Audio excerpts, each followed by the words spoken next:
A paz do Senhor, queridos e amados irmãos, professores da Escola Bíblica Dominical, esse quem vos fala é Melque Barbosa e seja muito bem-vindo a mais uma pré-aula da IBD para jovens desse terceiro trimestre de 2019. E hoje nós temos um convidado muito especial, temos o professor Anderson Miranda. Se apresenta para o pessoal. Olá pessoal, meu nome é Anderson Miranda, congrego aqui na sede já fazem mais de 30 anos. Na verdade eu cresci nessa igreja. Dou aula de Escola Dominical para jovens desde 2012, dentre outras atividades que a gente tem. Mas a escola dominical é uma coisa que eu amo e estou muito feliz de estar aqui contigo. Obrigado, Anderson. E nós estamos contentes por você estar aqui juntamente conosco, porque na lição de número 3 nós vamos falar sobre a palavra santidade. Eu quero pedir para que você peça para o pessoal da produção lá rodar a vinheta. Fala para o pessoal, roda a vinheta. Roda a vinheta!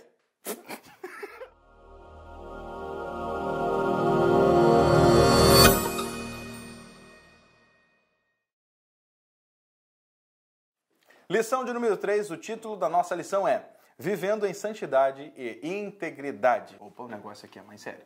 A gente percebe que a palavra santidade sempre é falada de uma forma muito séria, porque ela não fala a respeito só de um comportamento religioso. Vai além disso. E o Anderson vai nos ajudar a entender esse processo da santificação. Lê para nós o texto do dia, Anderson. Perfeito. O texto do dia está lá em 1 Pedro, no capítulo 1, versículo 15 e versículo 16, um texto bem conhecido que diz: Mas como é santo aquele que vos chamou, sede vós também santos em toda a vossa maneira de viver. Porquanto escrito está, sede santos, porque eu sou santo. A nossa síntese vai dizer o seguinte: a santidade de Deus, o atributo de sua perfeição moral, é a razão que nos inspira a vivermos de maneira santa e íntegra nesse mundo. Será que a palavra santidade e integridade, elas estão separadas ou como que nós podemos unir elas num conceito apenas? Santidade diz respeito, como a própria lição traz, a um dos atributos de Deus, que é a sua perfeição moral. E diz respeito também a uma integridade moral. Santidade e integridade é algo muito próximo. Íntegro significa inteiro. E Deus, ele é o parâmetro para tudo aquilo que nós buscamos. É o parâmetro para a santidade, é o parâmetro para a justiça, é o parâmetro para o amor, é o parâmetro para aquilo que é bom. Então Deus, e Deus somente, ele é íntegro. E isso envolve também a sua santidade. E o legal é que a gente também busca essa integridade quando a gente olha para Deus. Ou seja, se Deus ele é pleno em tudo aquilo que ele faz, eu preciso também ser pleno, eu preciso ser crente por completo. E hoje, não é querer dizer que a gente vai aprender a ser crente, mas a gente vai ser um cristão cada vez melhor. Vamos fazer agora um aparato geral para os professores entenderem 3 principais coisas nessa lição.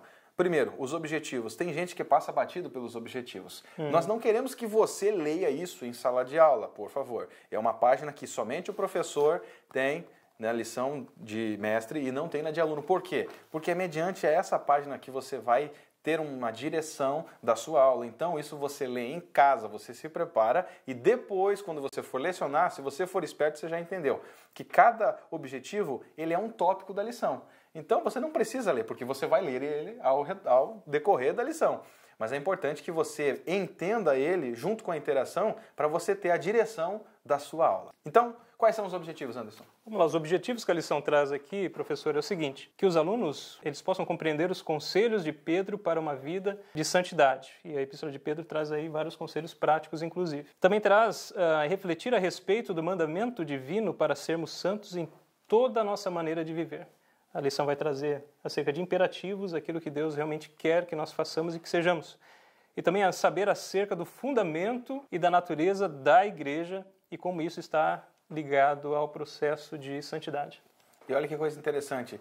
Quando você lê esses 3 objetivos, você já tem um completo norte para a tua lição e você vai saber por onde que você vai caminhar. Interação.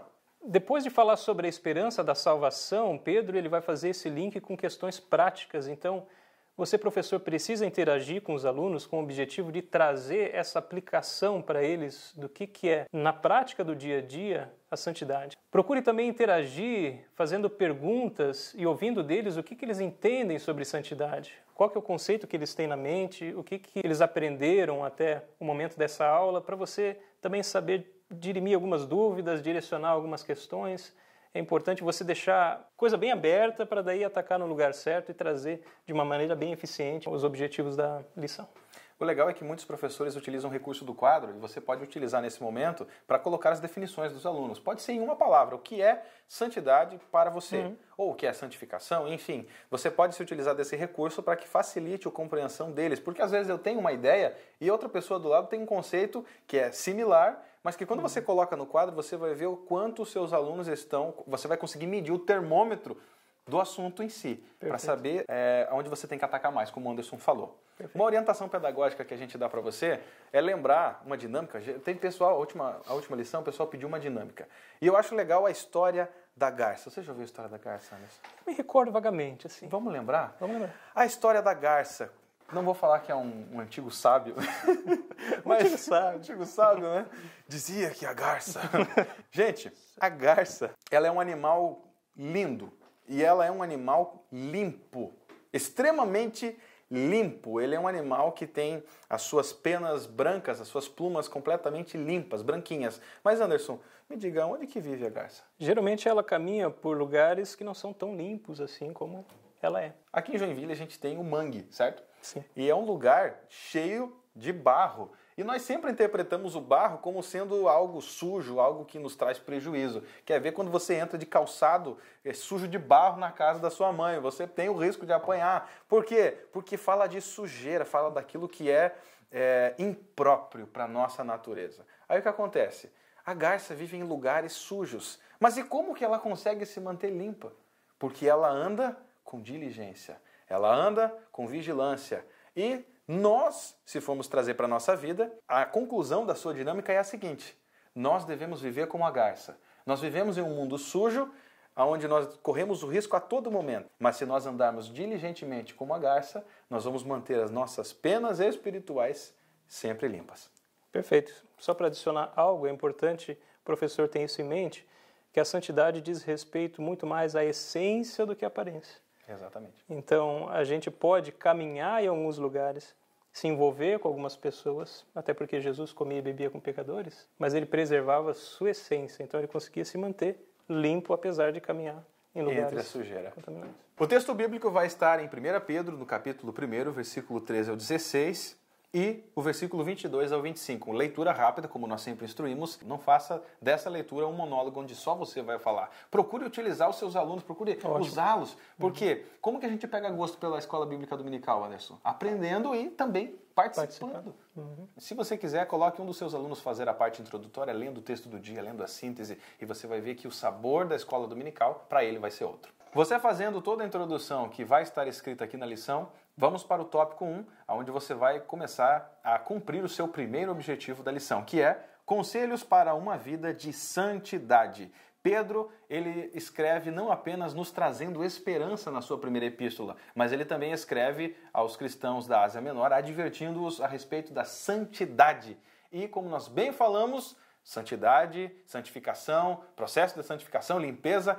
Anderson, o que é santidade? Essa pergunta é muito importante e acredite-me, é o que está na mente de diversos jovens, não só da nossa denominação, mas de várias outras igrejas evangélicas, e pouco se tem oferecido uma resposta lógica, concisa, que faz com que o jovem entenda e compreenda, não, santidade é isso.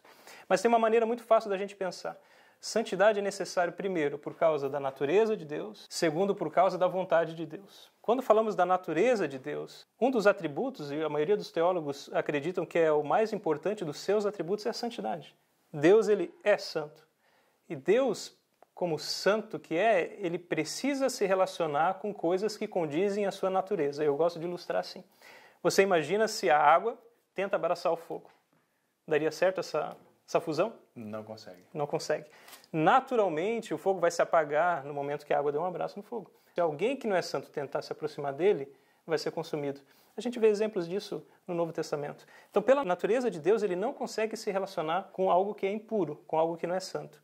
Isso já nos remete à necessidade de santificação. Agora, a vontade de Deus também é essa. Em Efésios, no capítulo 1, versículo 4, diz que Deus nos escolheu nele, antes da fundação do mundo, para sermos santos e irrepreensíveis. Deus nos escolheu para esse propósito. 1 Tessalonicenses 4, versículo 7, vai dizer que Deus não nos chamou para a imundícia, mas nos chamou para a santificação. Então nós temos a natureza de Deus e nós temos a vontade de Deus para que sejamos santos. E você sabe por que isso? Porque salvação diz respeito à reconciliação e reconciliação diz respeito a relacionamento. Deus quer se relacionar com o ser humano. Ele quer se relacionar com as pessoas, Ele quer se relacionar comigo, contigo, com você, professor, com seus alunos. Portanto, é necessário que a gente seja santo para conseguir se relacionar com Ele, por causa da sua natureza e porque é a sua vontade. Tanto é a sua vontade que quando a gente pecou e era impossível para a gente ser santo, Ele foi lá e falou, não, ainda essa é a minha vontade, eu vou morrer e vou fazer com que isso seja possível.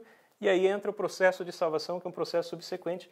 Mas acho que tendo essa lógica da necessidade da santidade, me relacionar com Deus, eu acho que isso é importante trazer para os alunos. Muitas pessoas acabam pensando em santidade como separação do mundo. E não é isso que acontece, é muito além disso. O Anderson falou uma palavra muito interessante que eu gostei bastante, que foi a palavra relacionamento. Ser santo é ter relacionamentos, mas manter a essência de Deus dentro de nós, que é a santidade. Então, se você quer ser como Jesus, você precisa ser santo, porque a sua natureza é a santidade. A segunda parte do primeiro tópico fala seja sóbrio. Será que, Anderson, eles estão falando apenas da sobriedade física, sobriedade tipo, eu não vou beber bebida alcoólica, alguma coisa desse sentido? Muitas pessoas pensam assim, mas a analogia é muito boa. Quando a gente pensa em sobriedade, é legal a gente pensar, e isso socialmente é mais conhecido, na pessoa que se embriaga, seja com vinho, seja com qualquer bebida alcoólica. E a gente consegue perceber que a pessoa, quando perde a sobriedade, olhando para o oposto, ela perde os sentidos, ela perde o reflexo, às vezes até perde a razão. Exatamente. Em outras palavras, a pessoa fica meio tonta, né? Ela não tem domínio de si. Perfeito. E o que o apóstolo Pedro está dizendo para a gente ser sóbrio espiritualmente? Para a gente ter domínio de nós, domínio da situação, a mente sempre pronta, sempre vigilante. A gente não vai ser pego de surpresa, a gente não vai falar um monte de besteira. Você já teve o desprazer de estar em algum lugar com uma pessoa que estava embriagada? Geralmente fala um monte de coisa que não deveria, na hora que não deveria, do jeito que não deveria e gera prejuízos. Então Pedro está dizendo, sede sóbrios, porque se não forem, vocês terão prejuízos espirituais. Tenha domínio de você mesmo. Espere na graça. Tá aí uma palavra muito difícil para a gente que é jovem, que é a palavra esperar. Na lição passada, nós falamos com o Jonatas sobre a palavra esperança, que é diferente de esperar. E a gente, que é jovem, tem uma dificuldade tremenda de esperar. Só que aqui o texto está dizendo que a santificação envolve ainda esperar inteiramente na graça. Ou seja, eu não estou esperando em alguma coisa vã, eu estou esperando na graça. E como já falamos, o conceito de graça é favor imerecido, é o conceito mais conhecido. Mas, Anderson, o que nós podemos levar além de esperar na graça? O que significa esperar na graça? A graça é o que faz possível a santidade. Se não fosse pela graça de Deus oferecida em entregar o seu Filho pela salvação da humanidade, seria impossível para nós termos uma natureza transformada, num primeiro momento, no novo nascimento, e continuamente pela santificação, a não ser pela graça. Então a graça possibilita isso. E quando fala esperar na graça, está dizendo o seguinte, nós somos agentes passivos. Deus é o agente ativo, Ele tomou a iniciativa de salvar, e Ele toma a iniciativa de nos santificar. Agora, aqui tem um detalhe que muitos jovens têm deixado passar despercebido.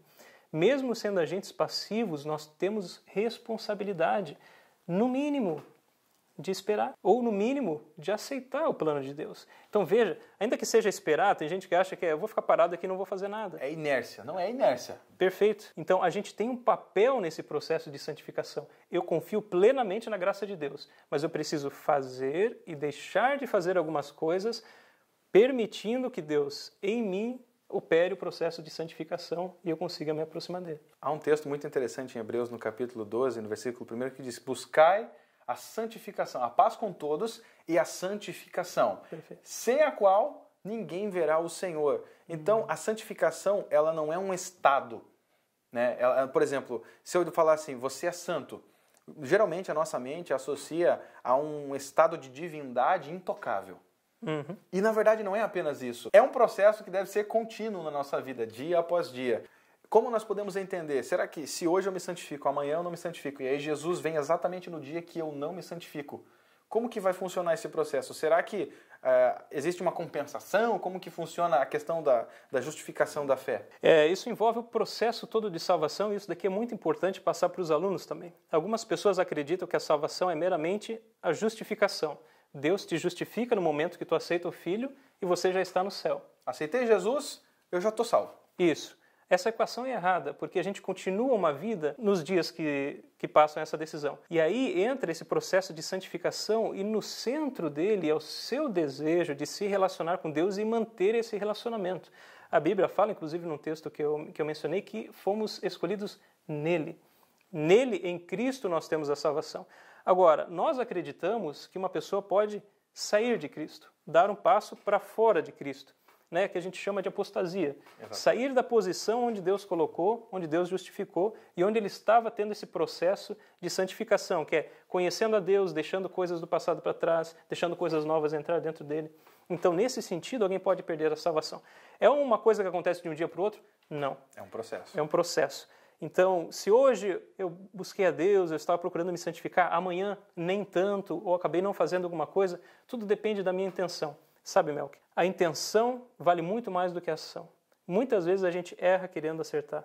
Então Deus, ele olha primeiramente lá no nosso coração. Não, esse dia não foi legal para ele, mas eu sei que ele está querendo fazer melhor. Ele tentou. Vamos dar um prêmio de participação para esse cara porque ele tentou ser santo. Mas é mais ou menos assim. Busque a presença de Deus. Busque ser santo, por mais que seja difícil, fraquinho na fé, mas você deve tentar. Tópico 2, a ordem da santidade. Filhos obedientes e inconformados. Anderson, será que a obediência ela está atrelada à santificação ou como que funciona esse processo? Olha, eu acredito que tudo, na verdade, está diretamente atribuído ou atrelado ao amor. A obediência pressupõe amor, santidade pressupõe amor, fazer o bem pressupõe amor. Então, quando a gente ama Deus, a gente procura ser santo e a gente procura ser obediente. Então, eu diria que são coisas irmãs. Como é que eu me santifico? Sendo obediente, dentre outras coisas, sendo obediente à palavra de Deus. Veja, a gente está estudando, professor, 1 Pedro e as suas diretrizes práticas em como ser santo. Eu só vou colocar isso em prática se eu for obediente. Obediência e amor está totalmente ligado e santidade está dentro disso. Para mim, ser santo, eu preciso ser obediente à vontade de Deus. Exatamente. A obediência e amor são coisas que andam juntas, né? Porque se eu obedeço sem amar, eu estou meramente cumprindo um rito religioso. E, gente, santificação não é religiosidade. As pessoas precisam quebrar esse paradigma de que a santificação está atrelada à aparência ou a um rito. A santificação é vida com Deus. Então não é apenas você obedecer à lei como um fiel soldado. Não. Mas é você ter amor e saber que à sua frente você está obedecendo um Deus que é santo e você quer ser parecido com ele. Perfeito. Anderson, o imperativo da santidade. Será que tudo aquilo que eu sou mandado fazer, eu sou obrigado a fazer, eu não vou ter amor a fazer aquilo? Porque aqui está dizendo que é um imperativo. Sede santos, ou seja, é um imperativo. Deus, ele sabe o que é melhor para o ser humano. Então, tudo aquilo que ele ordena, tudo aquilo que ele traz como imperativo acerca do nosso relacionamento com ele, é o melhor para nós. É a melhor coisa que a gente faz obedecer. Deus nunca faz e nunca deu algum mandamento para o ser humano pensando isso vai ser melhor para mim. Não, ele dá porque ele sabe que é melhor para nós. Então, quando Jesus fala, ame uns aos outros assim como eu vos amei, também não é uma sugestão, também é um imperativo. O amar é um mandamento. Assim como Jesus coloca, amem, a palavra de Deus também coloca, sede santos como eu sou santo. Santidade que gera integridade, isso nós já falamos no começo. Você pode aplicar aquilo que falamos no início sobre integridade e santidade. Estão andando juntas, estão atreladas. Por quê? Porque eu não estou falando de santidade apenas no sentido espiritual. Eu não estou falando de integridade apenas no sentido moral. Ambas andam juntas. Eu preciso ser santo a todo tempo. Ninguém pode dizer eu sou santo, né, como infelizmente a gente sabe que alguns dizem. Eu sou super santo. Por coisas externas, como a gente já falou, a santificação ela opera de dentro para fora, não de fora para dentro. Não é questão exterior, mas é uma questão interior. Mas algumas pessoas que dizem eu sou santo, mas não pago a conta. Eu sou santo, mas dá calote no irmão. Eu sou santo, mas não é justo na hora de fazer algum negócio. Por isso que o cristão verdadeiro ele é o ser mais íntegro que existe no planeta Terra. E, infelizmente, quando caluniam, às vezes, a igreja, acontece por conta de alguns irmãos que não compreenderam, mas a gente vê que não é um problema de aparência, está um problema lá dentro que está refletindo. É um problema interno refletindo no exterior. A razão da nossa santidade. Toda a Escritura aponta para Cristo. Do começo, lá em Gênesis até Apocalipse, Jesus é a resposta para tudo. É importante trazer os conceitos, as razões e os porquês, mas no fundamento, na base, é sempre Cristo. 3. A natureza da igreja. Agora, Pedro, sendo um pouco mais específico na sua escrita, fala sobre a santificação da igreja. Primeiro, Cristo, a pedra de esquina. Anderson, o que é a pedra de esquina? Pedra de esquina, pedra angular, em outras traduções, era aquela pedra fundamental que faz com que toda edificação possa ser construída e sustentada. Então, quando a palavra de Deus cita que Jesus é essa pedra fundamental, essa pedra de esquina, é que tudo tem que ser edificado sobre ele, tudo tem que ser edificado nele, tudo tem que partir dele. Assim também no processo de santificação. Se a gente trazer todas essas coisas sem ter a centralidade de Cristo, a gente vai estar construindo algo que certamente vai cair. E agora, Pedro nos compara a sacerdotes no final do texto, dizendo que nós somos um sacerdócio real, um povo santo, povo eleito, povo escolhido. Anderson, quando ele falava sobre sacerdócio, nos clareia a mente falando sobre o sacerdócio. Como que funcionava no Antigo Testamento e o que Pedro está se referindo? A tribo de Levi era muito privilegiada, porque eles trabalhavam no templo, eles tinham contato com aquelas coisas que eram sagradas. Um escolhido para ser sumo sacerdote era o único que entrava na presença de Deus uma vez por ano. Agora, esse privilégio foi dado a todos nós através de Cristo. Então, todos nós podemos acessar a presença de Deus, o véu se rasgou, não tem mais bloqueio, a gente consegue ter a presença de Deus muito próxima de nós. E quando a gente fala em Cristo espiritualmente, Paulo vai dizer aqui não tem judeu, não tem grego, não tem homem, não tem mulher, mas todos são um em Cristo. Então toda a igreja coletivamente pode exercer esse sacerdócio aqui no tempo presente. Você, professor, é o sacerdote dos seus alunos e a lição que deve ficar para eles hoje é: sede santo porque Jesus é santo. Então, se você quer ser santo, olhe para Jesus. Anderson, conclusão. Precisa ficar claro que é uma razão para a gente ser santo, não é uma obrigação que a igreja coloca sobre os ombros dos membros, não é uma obrigação que a Bíblia traz porque Deus é mandão, não. É uma necessidade, porque Deus é santo, porque Deus quer se relacionar conosco e no centro de tudo isso está o amor. Porque eu amo Cristo, eu me santifico. Essa foi a nossa terceira lição da pré-aula da EBD para jovens e eu quero agradecer você pela sua audiência e quero agradecer aqui também ao Anderson. Muito obrigado pela sua participação. Foi um prazer ter você aqui conosco e se você quer que o Anderson volte, não deixe de escrever aí nos comentários se você quer de volta falando sobre santificação. Vamos falar sobre outros temas também ao redor desse trimestre. Muito obrigado mais uma vez. Se inscreva no nosso canal, compartilhe esse vídeo nas suas redes sociais. Tenha uma ótima aula em nome de Jesus. Deus abençoe.